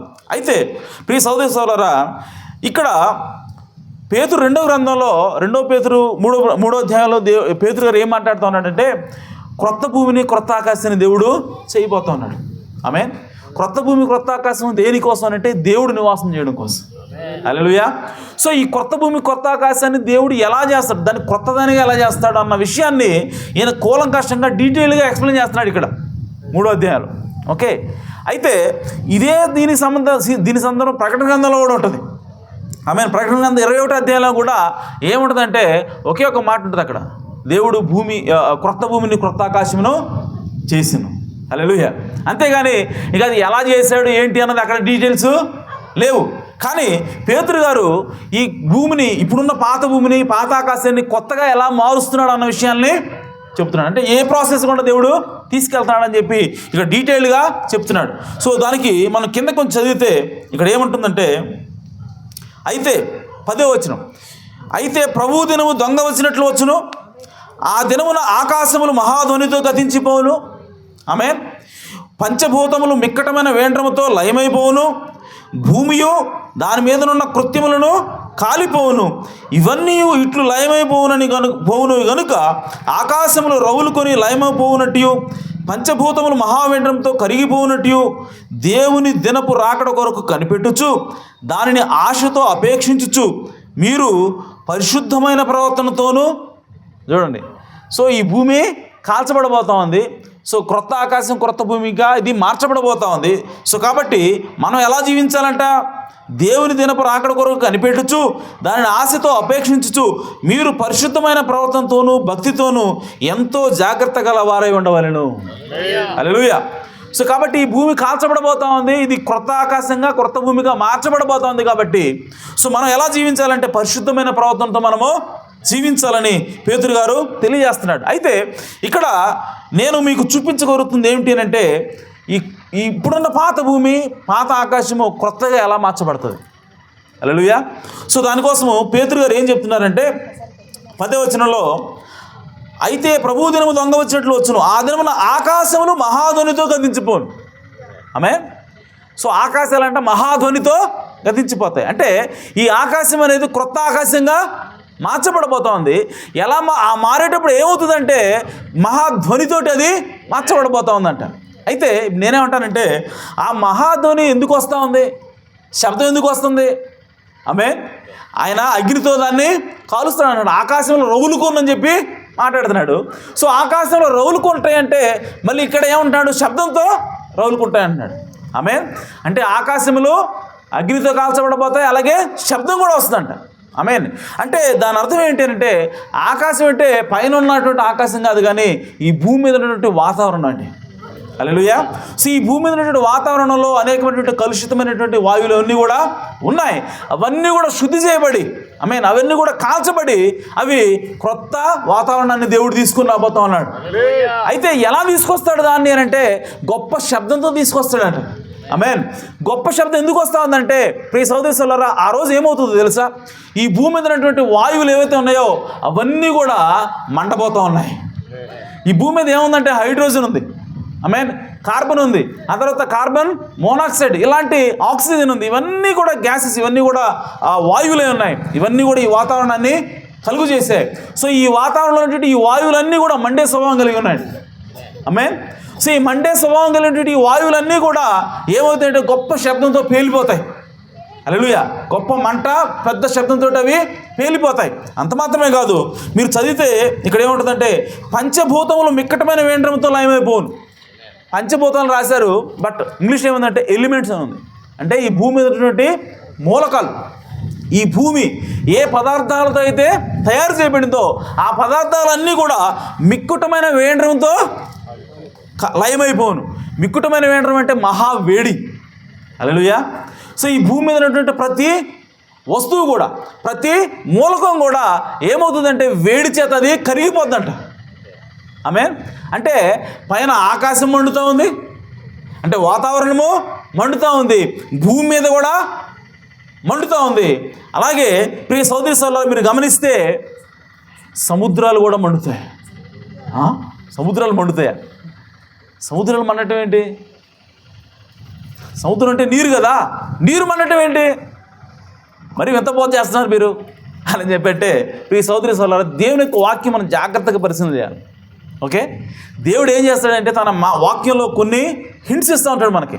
ఓకే, కొన్ని క్లూలు ఇస్తూ ఉంటాడు, కీలు ఇస్తూ ఉంటాడు, అవి మనం జాగ్రత్త పట్టుకోవాలి. ఆమేన్. సో పేతురు గ్రంథంలో ఇక్కడ చూస్తున్నది ఏమిటంటే ఈ పాత భూమి పాత ఆకాశం గతించిపోయి క్రొత్తదిగా మారే విధానాన్ని పేతురు గారు ఎక్స్ప్లెయిన్ చేస్తాడు. ఓకే, అయితే ప్రియ సోదరి సోదరులారా, ఇక్కడ సముద్రం గురించి ఎక్కడ ఏం మాట్లాడాలి. ఓకే, అయితే ఇదే విషయం గురించి ప్రకటన గ్రంథంలో కూడా ప్రస్తావించబడింది. 21వ అధ్యాయం ఒకసారి తీయండి. ప్రకటన గ్రంథము 21వ అధ్యాయం. ఎందుకు సముద్రం ఉండదు, సముద్రం పేలిపోద్ది, సముద్రం కూడా మండుద్ది అని చెప్పంటే 21వ అధ్యాయము 1వ వచనం. అంతటా నేను క్రొత్త ఆకాశమును క్రొత్త భూమిని చూచితిని. ఆమేన్. క్రొత్త ఆకాశాన్ని క్రొత్త భూమిని చూచితిని అంటే ఈ ప్రాసెస్ అంతా కంప్లీట్ అయిపోయింది. పైన వాయువులు మండినాయి, కింద భూమి కూడా మండిపోయింది. ఆ తర్వాత ఇంకా ఏమంటే మొదటి ఆకాశమును మొదటి భూమి గతించిపోయాను అని చెప్పాడు. ఇక్కడ చూడండి, సముద్రమును ఇకను లేదు. కొత్త భూమి కొత్త ఆకాశంలో సముద్రం లేదంట. ఈ మాట చెప్పాల్సిన అవసరం ఏంది? ఆమేన్. మరి ఆ సముద్రం ఏమైపోయింది? సముద్రం కూడా మండి మొత్తం అంతా కూడా ఎవాపరేట్ అయిపోయింది. హల్లెలూయా, అది ఆవిరైపోయింది. సో సముద్రం ఎలా మండుతుందండి? సముద్రం మండటం ఏంది? అదేమన్నా పెట్రోలా, అదే డీజిలా? ఎలా మండుతుంది అని అంటే, ప్రియ సహోదరి సహోదరులారా, సముద్రంలో నీరు దేంతో తయారు చేయబడింది అంటే 2 వాయువుల చేత తయారు చేయబడింది. ఆ 2 వాయువులు ఏంటి? ఒకటి హైడ్రోజను, ఒకటి ఆక్సిజన్. ఈ 2 కూడా మండే స్వభావం కలిగినాయండి. ఆమేన్. సో ఆ రోజు ఆ మహాదినం, దేవుని యొక్క ఉగ్రత దినం అని వచ్చినప్పుడు అవి ఏమవుతుందంటే, ఈ సముద్రాన్ని దేవుడు మంట పెడతాడు. ఈ సముద్రానికి హల్లెలూయా. సో ఆ సముద్రాన్ని మంట పెట్టినప్పుడు అందులో ఉన్నటువంటి హైడ్రోజన్, ఆక్సిజన్ విడిపోయి అవి కూడా పేలిపోతాయి. మొత్తం సముద్రాలన్నీ కూడా కాలిపోతాయి, సముద్రాలన్నీ కూడా ఇంకిపోతాయి. అందుకోసమే కొత్త భూమిలో కొత్త ఆకాశం ఏమి లేదంట, సముద్రం లేదని యోహాను రాస్తున్నాడు. పేతురేమో అది ఎలాగ జరుగుతుంది ఏంటి అనేది ప్రాసెస్ అంతా కూడా ఎక్స్ప్లెయిన్ చేస్తున్నాడు. అంటే ఇప్పుడు ఏమవుతుంది అంటే, ఆమేన్, పైన గాలి మండుతూ ఉంటుంది, ఆమేన్, ఈ వాతావరణము మండుతూ ఉంది, భూమి మండుతూ ఉంది, ఆమేన్, సముద్రం మండుతూ ఉంది, ఆమేన్. ఇంకా మనం గమనిస్తే భూమి లోపల ఉన్నటువంటి అగ్ని పర్వతాలు కూడా బద్దలై లోపల ఉన్న ఆ లావా కూడా బయటకు వస్తుందంట. హల్లెలూయా. సో ఎక్కడ చూసినా సరే ఎలా ఉంటుంది? ఇంకా అంతా కూడా అగ్ని, అంతా కూడా కాలిపోయి నీరు గారిపోతూ ఉంటుంది. మొత్తం భూమి అంతా కూడా అదొక ద్రవంలాగా తయారైపోయి మొత్తం అంతా కూడా మెల్ట్ అయిపోతూ ఉంటుంది. సో ఇంకక్కడ బ్రతకడానికి ఎవరికి అవకాశమో లేదు. హల్లెలూయా. సో ఆ విధంగా దేవుడు ఏం చేస్తూ ఉన్నాడంటే, ఈ భూమిని క్రొత్త భూమిగా తయారు చేస్తూ ఉన్నాడు. అలాగే దేవుడు ఈ ఆకాశాన్ని, ఈ వాతావరణాన్ని ఏం చేస్తూ ఉన్నాడంటే, ఆయన క్రొత్త ఆకాశంగా తయారు చేస్తూ ఉన్నాడు. సో ఆ విధంగా క్రొత్త భూమిని, క్రొత్త ఆకాశాన్ని దేవుడు తన అగ్ని చేత ఏం చేస్తూ ఉన్నాడంటే, క్లీన్ చేస్తూ ఉన్నాడు. తన అగ్ని చేత ఆయన శుద్ధి చేస్తూ ఉన్నాడు. హల్లెలూయా.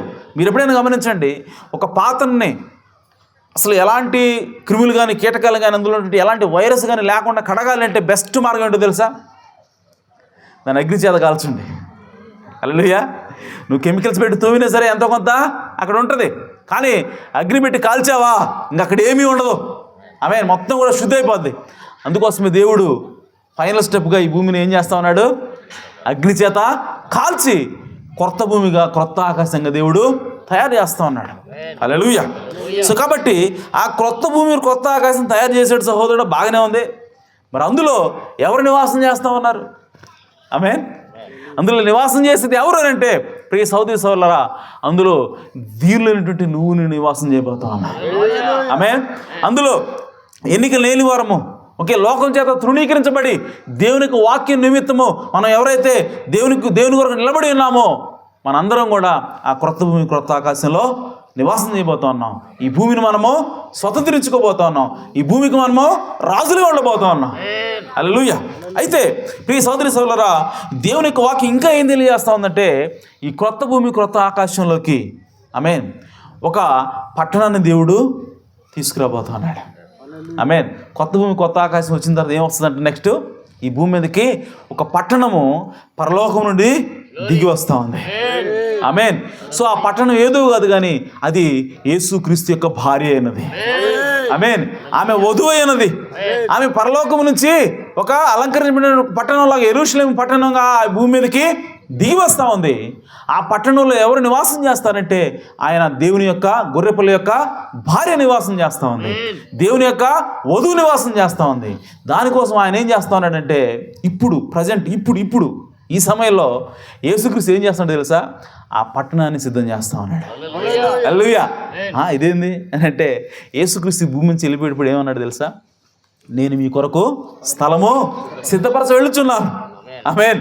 సో కాబట్టి ఆయన 2000 సంవత్సరాలుగా ఆ పట్టణాన్ని సిద్ధం చేస్తూ ఉన్నాడు. క్రొత్త భూమి, క్రొత్త ఆకాశం వచ్చిన తర్వాత ఆ పట్టణాన్ని పైనుంచి కిందకి దించుతాడు ఆయన. హల్లెలూయా. సో ఆ పట్టణంలో ఎవరు నివాసం చేయబోతా ఉన్నారంటే, ఈరోజు నువ్వు నేను నివాసం చేయబోతా ఉన్నా. ఆమేన్. సో దేవుడు కట్టినటువంటి పట్టణం అది. ఆమేన్. దానికి ఆర్కిటెక్ట్ ఎవరు? డిజైనర్ ఎవరు? దేవుడు. హల్లెలూయా. సో కాబట్టి దేవుని చేత కట్టబడినటువంటి పట్టణం, ఆ పట్టణం కోసమే అబ్రహాం ఎదురు చూశాడు. హల్లెలూయా. ఆ పట్టణం కోసమే యాకోబు ఎదురు చూశాడు. ఆ పట్టణం కోసమే ప్రవక్తలు అందరూ కూడా ఎదురు చూశారు. ఆమేన్. ఆ పట్టణము పరలోకం నుంచి దిగి రాబోతా ఉంది. అది రావాలంటే ముందుగా ఇక్కడ ఉన్నటువంటి పాత భూమి, పాత ఆకాశము గతించిపోవాలి, క్రొత్తగా మార్చబడాలి. ఆ తర్వాత దేవుడు ఈ భూమి మీదకి తీసుకుని రాబోతా ఉన్నాడు. హల్లెలూయా. సో ఇదంతా దేనికోసం చేస్తా ఉన్నాడు దేవుడు అని అంటే, ఆ పట్టణం, ఆ దేవుని యొక్క భార్య కోసం, ఆ భార్యతో ఆయన కలిసి నివాసం చేయడం కోసం ఈ భూమిని ఆయన శుద్ధి చేస్తూ ఉన్నాడు. ఈ ఆకాశాన్ని ఆయన మారుస్తూ ఉన్నాడు. హల్లెలూయా. మీరు గమనించినట్లయితే ముందు మనం ఒక ఇల్లు కడుతున్నామంటే, ఇల్లు కట్టడానికి మనం ప్లాన్ గీస్తాం, ఇంజనీర్లు వస్తారు, బేల్దారి మేస్తుంది, అందరూ వచ్చి ఆ ప్రాంతాన్ని చూస్తారు, వాళ్ళందరూ కూడా చేస్తారు. కానీ చివరికి వచ్చేది ఎవరు అని అంటే, ఆ ఇల్లు ఎవరి కోసం అయితే కట్టారో వాళ్ళు వస్తారు అక్కడికి. హల్లెలూయా. అలాగే ఈ భూమిని, ఆకాశాన్ని అన్నిటి కూడా దేవుడు సృష్టించాడు. ఈ భూమిని ఎవరి కోసం సృష్టించాడు? మరి ఈ ఆకాశం ఎవరి కోసం సృష్టించాడు అని అంటే, వెయిట్ చేయండి, చివరిలో వాళ్ళు వస్తారు. హల్లెలూయా. సో చివరిలో ఎవరు వస్తే వాళ్ళ కోసం ఇదంతా చేశాడు దేవుడు. ఆమె భూమిని 6 రోజులు దేవుడు సిద్ధం చేశాడు. సో ఈ 6 రోజుల్లో ఆయన ఏం చేశాడు? ఫస్ట్ భూమిని, ఆకాశం సృష్టించాడంట. అందులో జంతువులు, వృక్షాలు, ఇవన్నీ మొదటి రోజు, 2వ రోజు, 3వ రోజు, 4వ రోజు, 5వ రోజు సృష్టించాడు. 6వ రోజు, హల్లెలూయా, 6వ రోజు అంతకుముందు వరకు చేపలను తీసుకొచ్చాడంట ఈ భూమి మీదకి. ఆమేన్. జంతువులు తీసుకొచ్చాడంట, చెట్లు తీసుకొచ్చాడంట, ఇవన్నీ తీసుకు పెడుతున్నాడంట.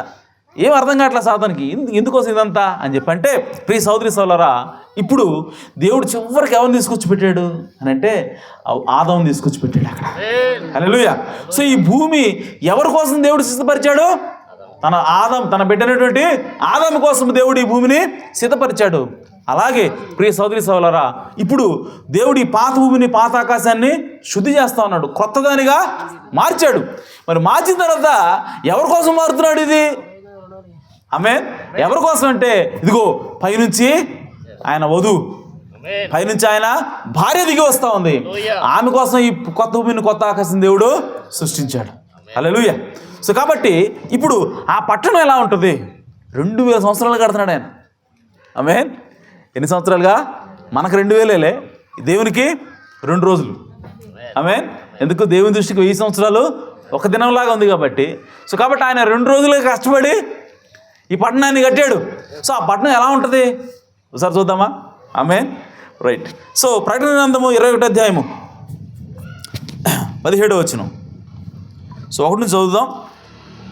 అంతటా నేను క్రొత్త ఆకాశమును, కొత్త భూమిని చూచితిని. మొదటి వచనం. మొదటి ఆకాశమును భూమి గతించిపోయాను. గతించిపోయినంటే నాశనమైపోయినాను కాదండి, మార్చబడ్డాయని అర్థం. హల్లెలూయా. మరియు 2వ వచనం. నేను నూతనమైన యెరూషలేము అను ఆ పరిశుద్ధ పట్టణము తన భర్త కొరకు అలంకరింపబడిన పెండ్లి కుమార్తె వలె సిద్ధపడి పరలోకమందున్న దేవుని యొద్ద నుండి దిగివచ్చుట చూచితిని. ఆమేన్. సో పరలోకం నుంచి పరిశుద్ధ పట్టణంగా తన భార్య, యెరూషలేం పట్టణంగా తన భార్య వస్తూ ఉంది. అప్పుడు ఇదిగో దేవుని నివాసం మనుషులతో కూడా ఉన్నది. ఆయన వారితో కాపురముండును, వారు ఆయన ప్రజలయందురు. దేవుడు తానే వారి దేవుడై ఉండి వారికి తోడయుండును. ఆయన వారి కనుల ప్రతి బాష్ప బిందువును తుడిచివేయును. ఆమేన్. అంటే అక్కడ ఎలాంటి బాధలు కూడా ఉండవు. ఎక్కడ? ఆ కొత్త పట్టణంలో, ఆ యెరూషలేం పట్టణంలో, ఆ వధువులో ఎలాంటి బాధలు కూడా ఉండవు. క్రొత్త భూమి, క్రొత్త ఆకాశంలో ఎలాంటి బాధలు ఉండవు. ఓకే. ఇంకా ఏముండదంట? మరణము ఇక ఉండదు, దుఃఖమైనను, ఏడ్పైనను, వేదన అయినను ఇక ఉండదు. మొదటి సంగతులు గతించిపోయినని సింహాసనంలో నుండి వచ్చిన గొప్ప స్వరం చెప్పుట వింటిని. హల్లెలూయా. సో ఆ కొత్త భూమి, కొత్త ఆకాశంలో ఉన్నటువంటి ఆ పట్టణంలో ఏముండవంట? మరణం ఉండదంట, దుఃఖం ఉండదంట, వేదన ఉండదంట. సో ఎక్కడ చూసినా సరే శాంతి, సమాధానమే ఉంటుంది. హల్లెలూయా. సో కాబట్టి మరణం లేదు అని అంటే, ఇక్కడ నాకు ఎప్పుడు కూడా ఒక పజిల్గా ఉండేది ఏంటంటే, మన నిత్యత్వంలోకి వెళ్ళినప్పుడు మనకి ముసలితనం అనేది ఉండదు. నువ్వు ఏ వయసులో చనిపోయినా, 100 సంవత్సరాల వయసులో చనిపోయినా సరే, అక్కడ వెళ్ళిన తర్వాత నువ్వు 18 సంవత్సరాల నుంచి 22 సంవత్సరాల లోపు యవ్వనస్తుడిగా నువ్వు ఉంటావని చెప్పి రాకపోతే ఎప్పుడు చెప్తూ ఉంటాడు. చెప్పినప్పుడు నాకు ఆశ్చర్యం వేసింది, ఎలాగా, ఎక్కడుంది బైబిల్లో అని అంటే, ప్రియ సోదర సోదరులు, ఇక్కడ చూడండి, ఇక్కడ ఏం రాయబడిందంటే మరణము ఇక ఉండదు. ఆమేన్. అంటే ఆ క్రొత్త భూమి క్రొత్త ఆకాశంలో మరణం ఉండదు అని అంటే అర్థం ఏంటంటే మరణం ద్వారా వచ్చేటువంటి వృద్ధాప్యం కూడా ఉండదు. హల్లెలూయా. సో మరణం ద్వారా వచ్చేటువంటి నీకు ఏ జబ్బు కూడా అందులో ఉండదు. సో కాబట్టి మరణం వల్ల వచ్చే ప్రతి రిజల్ట్ ఏదైతే ఉందో అదంతా కూడా అక్కడ తీసేయబడిపోతా ఉంది. కాబట్టి ప్రవక్త అన్నాడు, ఆయన క్రొత్త భూమి క్రొత్త ఆకాశంలో మనం ఏ వయసులో ఉంటాము అని అంటే 18 నుంచి 22 సంవత్సరాల వయసులో ఎలాగైతే ఉన్నామో ఆ విధంగా మనం అక్కడ ఉండబోతా ఉన్నాం. ఎందుకంటే అక్కడ మరణం అనేది ఉండదు. సో మనం ముసలి అవుతున్నాం అంటే అర్థం ఏంటి తెలుసా? మనం మరణిస్తున్నామని అర్థం. ఆమేన్. ముసలితనం అంటే ఏంటి?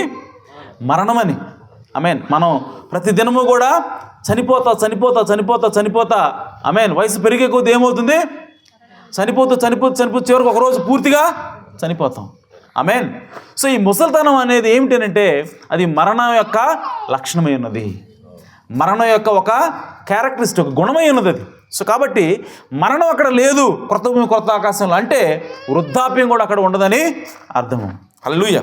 సో ఇప్పుడు ఆ క్రొత్త భూమి క్రొత్త ఆకాశం వచ్చింది, అందులో మరణం ఉండదని మనకి అర్థమైపోయింది. ఇప్పుడు అసలు ఆ పట్టణం ఎలా ఉంటుంది సహోదరుడా? ఆమేన్. ఇప్పుడు చూడండి,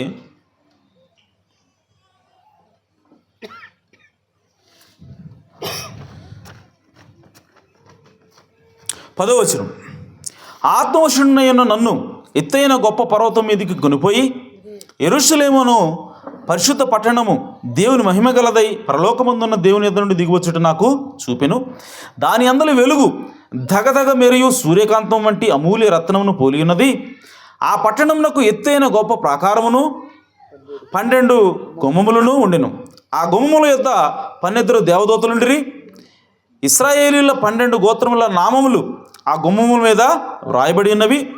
తూర్పు వైపున 3 గుమ్మములు, ఉత్తరపు వైపున 3 గుమ్మములు, దక్షిణపు వైపున 3 గుమ్మములు, పశ్చిమ వైపున 3 గుమ్మములు ఉన్నవి. 14. ఆ పట్టణపు ప్రాకారము 12 పునాదులు గలది. ఎన్ని పునాదులు ఉందంట?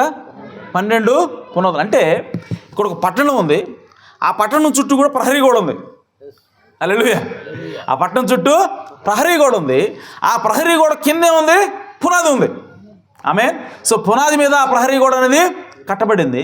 సో ఎన్ని పునాదులు ఉన్నాయంట? 12 పునాదులు ఉన్నాయి. ఆ 12 పునాదుల మీద ఒక ప్రహరీ గోడ అనేది కట్టబడి ఉంది. సో దాని మధ్యలో ఈ పట్టణం అనేది ఉన్నది. Okay, right. సో ఇప్పుడు ప్రతి గుమ్మానికి ఆ పట్టణము దాని గుమ్మములను ప్రాకారం కొలుచుటకై ఆ పట్టణ ప్రాకారం 12 పునాదులు గలది. ఆ పునాదుల పైన గొర్రెపిల్ల యొక్క 12 అపోస్తుల 12 పేర్లు కనబడుతున్నాయి. సో ఆ పునాదుల మీద ఎవరి పేర్లు ఉన్నాయి? 12 మంది అపోస్తుల పేర్ల మీద ఉన్నాయి. అంటే ఆ పట్టణం ఎవరి పునాది మీద కట్టబడింది? అపోస్తుల బోధ మీద కట్టబడింది. హల్లెలూయా. సో కాబట్టి ఆ పట్టణమును దాని గుమ్మములను ప్రాకారమును కొలుచుటకై నాతో మాట్లాడు అని యొద్ద బంగారు కొలకర్ర ఉండెను. ఇప్పుడు చూడండి, ఆ పట్టణము చచ్చౌకమైనది, అంటే చతురస్రాకారంలో ఉంది. చతురస్రాకారం అంటే తెలుసు కదా, 4 పలకలు ఉంటాయి. సో 4 పలకలు కూడా సమానమైన కొలతతో ఉంటాయి. ఆమేన్. చచ్చౌకం, చతురస్రం అంటే అర్థం ఏంటి? 4 ఏమంటారు తెలుగులో దాన్ని? భుజాలు. 4 మూలలు కాదు, 4 భుజాలు సమానంగా ఉంటాయి కొలత, చచ్చౌకం. ఓకే. సో దాని పొడుగు దాని వెడల్పుతో సమానము. అతడు ఆ కొలకరతో పట్టణము కొలువుగా, ఇప్పుడు పట్టణాన్ని కొలకరతోటి కొలిచాడంట దేవదూత. కొలిచినప్పుడు దాని కొలత, ఇప్పుడు వినండి, దాని కొలత 750 కోసులు. హల్లెలూయా. సో దాని కొలత అంటే 750 కోసులు అనేది. దాని పొడుగును ఎత్తును వెడల్పును సమానముగా ఉన్నది. హల్లెలూయా. అంటే దాని పొడుగు కొలిచాడంట ఆయన. ఆమేన్. దాని పొడవు కొలిస్తే ఎంత ఉందంట? 750 కోసులు పొడవు ఉంది. ఆమేన్. అంటే దాని వెడల్పు కూడా ఎంత ఉంది? 750 కోసులే. అలాగే దాని ఎత్తు ఎంత ఉంది? అది కూడా 750 కోసులే. హల్లెలూయా. ఎందుకనంటే ఇది చతురస్రాకారంలో మాత్రమే కాదు, అది హైట్ కూడా. అంటే ఎంత వెడల్పు ఎంత పొడవు ఉందో అంతే హైట్ ఉంది మళ్ళీ. హల్లెలూయా. ఈ పట్టణం ఎంత వెడల్పు ఉందో ఎంత పొడవు ఉందో అంతే హైట్ ఉంది. అంటే మనకి జనరల్గా ఏమనిపిస్తుంది అంటే ఒక ఘనంలాగా ఉంది, ఒక క్యూబ్ లాగా ఉందని చెప్పి మనం అనుకుంటాం. కానీ క్యూబ్ మాత్రమే కాదు, ఇంకొక స్ట్రక్చర్ కూడా ఉందన్నట్టు ప్రవక్త. ఆమేన్. అంటే 4 మూలలు 4 భుజాలు సమానంగా ఉండి ఎత్తు కూడా సమానంగా ఉండేటువంటి ఇంకొక స్ట్రక్చర్ ఉంది. అదేంటంటే పిరమిడ్ అన్నాడు ఆయన. హల్లెలూయా. పిరమిడ్ కూడా 4 భుజాలు ఉంటాయి. ఆ 4 కూడా చతురస్రాకారంలో ఉంటాయి. అలాగే అది ఇలా కొండలాగా హైట్గా ఉంటుంది. ఆమేన్. సో ఇప్పుడు ఇక్కడ రాయబడింది ఏమిటి అంటే ఈ 4 మూలల్లో సమానం, అంటే 750 కోసులో పొడవు ఉంది ఒక్కొక్క భుజం. అలాగే ఎత్తు కూడా ఎంత ఉంది? 750 కోసులు. అయితే ఇప్పుడు దీన్ని ఒకసారి డీకోడ్ చేద్దాం. 750 కోసులు అంటే ఎంత? హల్లెలూయా. 750 కోసులు ఎంత అని అంటే ప్రియ సోదరి సోదరులారా, అది ఇంగ్లీష్లో రాయబడింది 12,000 ఫర్లాంగ్స్. ఆమేన్. 12,000 ఫర్లాంగ్స్. 12 అంటే 12,000 ఫర్లాంగులు పొడవు ఉంది. ఆమేన్. సో ఒక్కొక్క ఫర్లాంగ్ ఎంత అంటే దాదాపు 1/4 కిలోమీటర్. ఆమేన్. ఒక ఫర్లాంగ్ అంటే ఎంత? 1/4 కిలోమీటర్. ఇప్పుడు చూడండి, దానికి లెక్క పెట్టండి. 12,000 ఫర్లాంగ్స్ మనం కిలోమీటర్లకు మారిస్తే ఎంత వస్తుంది తెలుసా? 2,400 కిలోమీటర్లు. ఆమేన్. 2,400 కిలోమీటర్లు అంటే దాని అర్థం దాని పొడవు ఎంత ఉందంట? 2,400 కిలోమీటర్లు అంట. దాని వెడల్పు ఎంత అంట? 2,400 కిలోమీటర్లు అంట. దాని హైట్ ఎంత అంట? 2,400 కిలోమీటర్లు. 2,400 కిలోమీటర్ ఎంత సహోదరుడా అంటే ప్రియ సహోదరి సోదరులారా, దాదాపు కాశ్మీర్ నుంచి కన్యాకుమారి అంతా. ఆమేన్. ఆ పట్టణం ఎంత ఉంది? దాదాపు కాశ్మీర్ నుంచి కన్యాకుమారి అంతా. కాశ్మీర్ నుంచి కన్యాకుమారి అంటే దాదాపు 3,400 కిలోమీటర్లే ఉంది. ఓకే. సో ఇది ఎంత? 2,400 కిలోమీటర్లు. అంటే భారతదేశంలో ఆ చివరి నుంచి ఈ చివరికి మనం కొలిస్తే 3,400 కిలోమీటర్లు వస్తే అందులో ఆంధ్రప్రదేశ్ తీసేసేయండి. ఓకే. ఆంధ్రప్రదేశ్ తీసేస్తే భారతదేశం ఎంత ఉందో, ఆమేన్, ఈ పట్టణం కూడా అంత పొడవుంది. హల్లెలూయా. అంత వెడల్పు అంటే భారతదేశం అంత పొడవు ఈ పట్టణం ఎంత? భారతదేశం అంత పొడవు ఉందంట, భారతదేశం అంతా వెడల్పు ఉందంట, భారతదేశం అంతా ఎత్తుంది మళ్ళీ. హల్లెలూయా. 2,400 కిలోమీటర్లు ఎత్తు. ఎవరెస్ట్ శిఖరం ఎంత ఎత్తుందో తెలుసా? 9 కిలోమీటర్లు. ఎవరెస్ట్ శిఖరం 9 కిలోమీటర్లు అంటే దాదాపు 10 కిలోమీటర్లు వేసుకోండి. ఓకే. సో 10 కిలోమీటర్లు అంటే 2,400 కిలోమీటర్లు ఎత్తు రావాలంటే ఎన్ని పర్వతాలు పెట్టాలి ఎవరెస్ట్ శిఖరాలు? ఆమేన్. చూడండి. సో కాబట్టి అంత ఎత్తుందంట అది. ఓకే. సో ఇదంతా కూడా ఎవరి కోసం చేశాడు దేవుడు? నీ కోసం నా కోసం సిద్ధపరుస్తున్నాడు ఆయన. హల్లెలూయా. సో ఈ పట్టణాన్ని దేవుడు ఎలా కట్టాడంట? ఇటుకలతో కట్టాడా? మట్టితో కట్టాడా? ఆమేన్. ఎలా కట్టాడో ఒకసారి కింద వివరిస్తున్నాడు ఆయన. హల్లెలూయా. చూడండి, ఆ పట్టణపు ప్రాకారము 18వ వచనం. ఆ పట్టణపు ప్రాకారము అంటే ప్రహరీ గోడ. ఆ పట్టణానికి ఉండే ప్రహరీ గోడ సూర్యకాంతములతో కట్టబడెను. పట్టణపు స్వచ్ఛముకు స్ఫటికముతో సమానమైన శుద్ధ సువర్ణముగా ఉన్నది. పట్టణం ఎలా ఉందంట? పట్టణం యొక్క గోడ, ప్రహరీ గోడ ఏమో సూర్యకాంతములు అనేటువంటి రాయితో కట్టబడింది. మరి పట్టణం దేంతో కట్టబడిందంట? స్వచ్ఛమైన శుద్ధ సువర్ణంతో కట్టబడిందంట. అంటే బంగారంతో కట్టబడిందంట. ఆమేన్. ఎంతది? భారతదేశం అంత పొడవు ఉంది, భారతదేశం అంతా వెడల్పు ఉంది, భారతదేశం అంతా ఎత్తు ఉన్నది. ఇదంతా కూడా దేంతో కట్టబడింది? బంగారం. మామూలు బంగారు కాదు, శుద్ధ సువర్ణం అంట. హల్లెలూయా. శుద్ధ సువర్ణంతో అది కట్టబడింది. ఆ తర్వాత అది ఆ శుద్ధ సువర్ణం ఎలా ఉందంట? ఒక గ్లాస్ లాగా మెరుస్తుందంట. హల్లెలూయా. అంటే దాని దగ్గరికి వెళ్తే మన బొమ్మ కనపడుతుంది దానిలో. ఆమేన్. అది ఒక అద్దంలాగా ఉంది. ఆమేన్. ఆ తర్వాత ఆ పట్టణపు ప్రాకారపు పునాదులు. ఆమేన్. సో ఆ గోడ పునాదుల మీద నిర్మించబడింది కదా. ఆ పునాదులు దేంతో కట్టబడి అంట? నానావిధ రత్నములతో అలంకరింపబడాను. ఆమేన్. రత్నాలతో అవి కట్టబడ్డాయి. మొదటి పునాది అంటే ఒక విధమైన రత్నం కాదంట. ఓకే. మొదటి పునాది 12 పునాదులు ఉన్నాయి కదా. మొదటి పునాది దేంతో కట్టబడిందంట? సూర్యకాంతపు రాయి. రెండవ పునాది నీలము. మూడవది యమున రాయి. నాలుగవది పచ్చ. ఐదవది వైడూర్యము. ఆరవది కెంపు. ఏడవది సువర్ణరత్నము. ఎనిమిదవది గోమేధికము. తొమ్మిదవది పుష్యరాగము. 10వది సువర్ణల సునీయము. 11వది పద్మరాగము. 12వది సుగంధము. హల్లెలూయా. ఇప్పుడు ఇదేంది? పునాదులు. ఆమేన్. ఇప్పుడు దానికి 12 గుమ్మాలు ఉన్నాయి కదా. మరి గుమ్మాలు ఏందో చేసాడంటే దేవుడు, దాని 12 గుమ్మములు 12 ముత్యములు. ఆమేన్. ఒక్కొక్క గుమ్మము ఒక్కొక్క ముత్యముతో కట్టబడింది. పట్టణపు రాజవీధి, పట్టణంలో ఉన్న రాజవీధి అంట. ఓకే, అంటే road, main road. Okay, Rajaveedhi శుద్ధ సువర్ణమయమై స్వచ్ఛమైన స్ఫటికమును పోలి ఉన్నది. బంగారంతో కట్టాడంట ఆ వీధి. ఆమేన్. సో దానిలో ఏ దేవాలయమును నాకు కనబడలేదు. సర్వాధికారి అయిన దేవుడకు ప్రభువును గొర్రెపిల్లయు దానికి దేవాలయమై ఉన్నారు. హల్లెలూయా. సో ఎవడండి యేసు ప్రభు పేదోడు అన్నది? ఎవడండి యేసు ప్రభు? ఏమీ లేదు ఆయనకి. ఒక శంకు తప్ప, ఒక గోసి తప్ప, ఒక అంగి తప్ప ఏమీ లేదని చెప్పి ఎవడన్నది? ఆమేన్. యేసుక్రీస్తు ఇంత ధనవంతుడు. ఈ భూమి, ఆకాశం, నక్షత్రాలు అవన్నీ ఆయనే కదా. ఆమేన్. అందులో ఉన్న సమస్తము ఆయనదే కదా. ఆయనదైతే ఆయనది నీది కాదా? ఆమేన్. ఆయనది నాది కాదా? హల్లెలూయా. సో అవన్నీ ఆయన అయినప్పుడు ఆటోమేటిక్గా అవన్నీ కూడా మనమై ఉన్నాయి. కాబట్టి దేవుడు మన కోసం ఇంత గొప్ప పట్టణాన్ని దేవుడు సిద్ధం చేస్తూ ఉన్నాడు.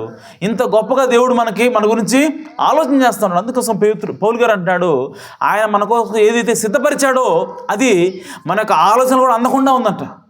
ఆమేన్. మన వర్ణనకి కూడా అది అందకుండా ఉంది. సో కాబట్టి ఆయన అంత గొప్పగా దేవుడు మన కోసం అవన్నీ కూడా సిద్ధం చేస్తూ ఉన్నాడు. అయితే ప్రియ సోదరి సోదరులారా, మనం ఏం చేయాలంటే మనం ఆయన కోసం జీవించాలా. మనం పరిశుద్ధమైనటువంటి జీవితాన్ని జీవించాలి. ఈ రోజులో ఏదో ఒక రోజు ఈ భూమి, ఈ ఆకాశము కాల్చబడబోతూ ఉంది. ఇవన్నీ కూడా కరిగిపోయి ద్రవంలాగా మారబోతూ ఉంది.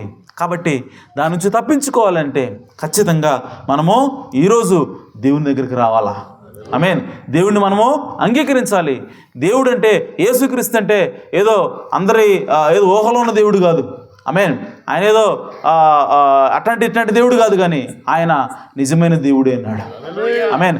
ఆయన మన కోసము ఎంతలా మనం ప్రేమిస్తున్నాడో, మన కోసం ఏం సిద్ధపరుస్తున్నాడో అవన్నీ కూడా ఈ బైబిల్లో రాసి ఉంచాడు ఆయన. హల్లెలూయా. సో కాబట్టి ప్రియ సోదరి సోదరులారా, ఇవన్నీ మనం గమనిద్దాం. ఖచ్చితంగా దేవునికి మనం నమ్మకంగా జీవిద్దాం. సదాకాలము దేవునితో మనము జీవిద్దాం. దేవుడు ఈ మాటలను దీవించిన గాక, దేవుడు సమృద్ధిగా ఆశీర్వదించును గాక.